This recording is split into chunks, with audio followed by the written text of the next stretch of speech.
ہم اپنی روح کو غذا کیسے پہنچائیں؟ تو یہ مسئلہ ہے نا، ایک ضرورت ہے نا ہماری آج کی اس محفل میں وہ چند نکتے سمجھانے ہیں کہ جن سے روح کو غذا ملتی ہے، تاکہ ہم اس کو یاد رکھیں اور کوشش کریں ان اعمال کو زیادہ کرنے کی، روزانہ کرنے کی، تاکہ جسم کے ساتھ روح کو بھی غذا ملتی رہے۔ تو روح کی غذا اوپر سے آنے والے انوار و تجلیات، چنانچہ سب سے پہلی چیز جس کی وجہ سے انسان کی روح کو غذا ملتی ہے، قرآن عظیم الشان، قرآن مجید کا پڑھنا، قرآن مجید کا سننا، یہ انسان کی روح کو غذا پہنچاتا ہے۔ اور دلیل قرآن عظیم الشان میں سے وَإِذَا قُرِئَ الْقُرْآنُ فَاسْتَمِعُوا لَهُ وَأَنصِتُوا لَعَلَّكُمْ تُرْحَمُونَ، یہ ترحمون کا لفظ سند ہے، سٹیمپ لگ رہی ہے، رحمت برستی ہے، اور وہ رحمت جسم کی غذا نہیں ہے، وہ رحمت دل کی غذا ہے، روح کی غذا ہے۔ جس قرآن مجید کو سننے سے رحمت برستی ہے، اس کو پڑھنے سے کتنی رحمت برستی ہوگی۔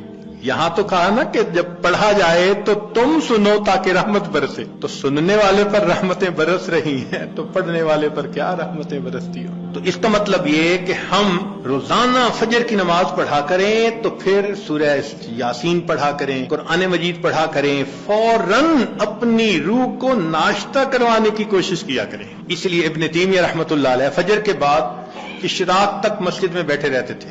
لوگ کہتے تھے کیا وجہ ہے، آپ نے ناشتہ نہیں کرنا؟ تو وہ فرماتے تھے کہ تم اپنے جسموں کو ناشتہ کروا رہے ہو، میں بیٹھا اپنی روح کو ناشتہ کروا رہا ہوں۔ تو اس کا مطلب یہ کہ فجر کے بعد تلاوت کا کرنا، تسبیحات کا کرنا، ذکر کا کرنا، یہ انسان کے لیے باطنی غذا کا ذریعہ۔ ہم میں سے کتنے ہوں گے جو اس کی باقاعدگی کرتے ہیں؟ الا ماشاء اللہ، معمولی نہیں، یعنی کھانے پینے کا تو معمول ہے، گھر کا بچہ بھی بتا دے گا اتنے بجے ناشتہ ہوتا ہے، اتنے بجے دوپہر کا کھانا اور اتنے بجے رات کا کھانا، لیکن روحانی غذا کا معمولی نہیں۔ تو معمول بنانا ضروری ہے۔ جتنے لوگ اولیاء بنے اس دنیا میں، یہ وہ لوگ تھے جو معمولات کرتے تھے باقاعدگی کے ساتھ، تب ان کو وہ نعمت ملی۔ اتفاقاً نہیں کوئی ولی بن جاتا، اس کے پیچھے محنت ہوتی ہے، تب اللہ کی رحمت متوجہ ہوتی۔ تو معلوم ہوا کہ ہم تہجد میں اٹھیں، فجر سے پہلے یا فجر کے بعد اس نیت سے یہ اعمال کریں کہ یہ چیز ہمارے لیے روح کی غذا بنے۔